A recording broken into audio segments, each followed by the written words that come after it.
Welcome to Black History Read-Alouds, where stories elevate voices of the past and present and give us hope for tomorrow.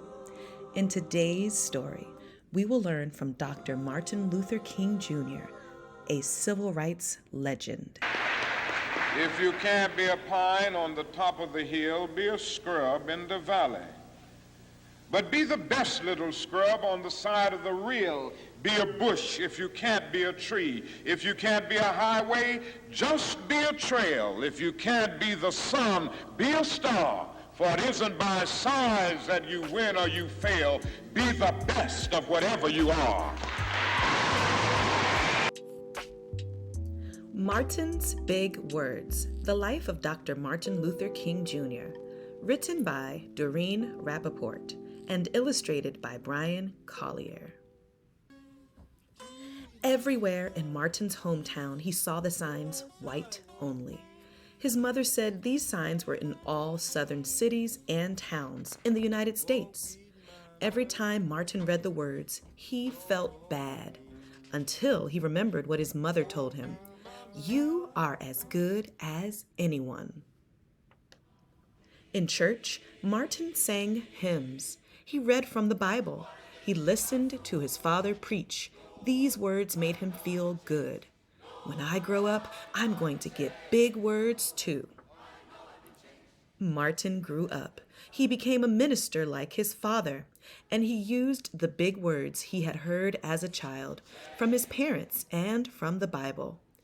Everyone can be great.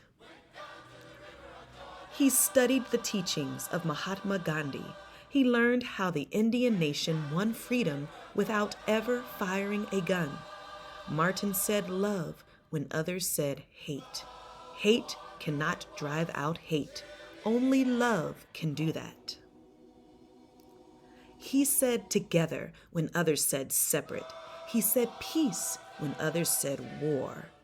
Sooner or later, all the people of the world will have to discover a way to live together.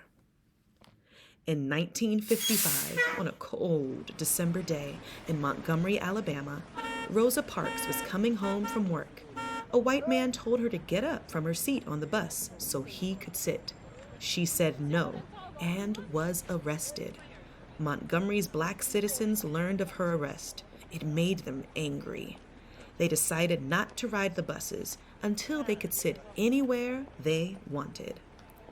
For 381 days, they walked to work and school and church.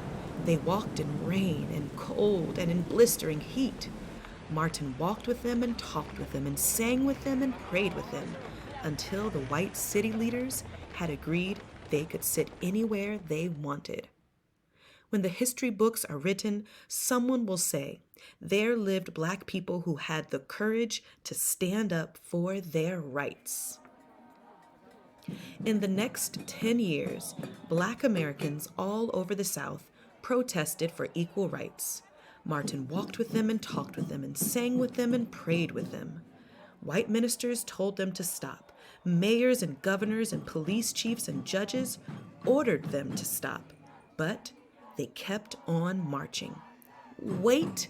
For years I have heard the word wait. We have waited more than 340 years for our rights. They were jailed and beaten and murdered, but they kept on marching. Some black Americans wanted to fight back with their fists. Martin convinced them not to by reminding them of the power of love. Love is the key to the problems of the world. Many white Southerners hated and feared Martin's words. A few threatened to kill him and his family. His house was bombed, his brother's house was bombed, but he refused to stop. Remember, if I am stopped, this movement will not be stopped, because God is with this movement. The marches continued. More and more Americans listened to Martin's words. He shared his dreams and filled them with hope. I have a dream that one day in Alabama, little black boys and black girls will join hands with little white boys and white girls as sisters and brothers. After 10 years of protest, the lawmakers in Washington voted to end segregation. The white-only signs in the South came down. Dr. Martin Luther King Jr. cared about all Americans. He cared about people all over the world, and people all over the world admired him. In 1964, he won the Nobel Peace Prize. He won it because he taught others to fight with words, not fists. Martin went wherever people needed help. In 1968, he went to Memphis, Tennessee. He went to help garbage collectors who were on strike. He walked with them and talked with them and sang with them and prayed with them. On his second day there, he was shot. He died. His big words are alive for us today. The end. What did you learn today about Black history? And what big words will you use today?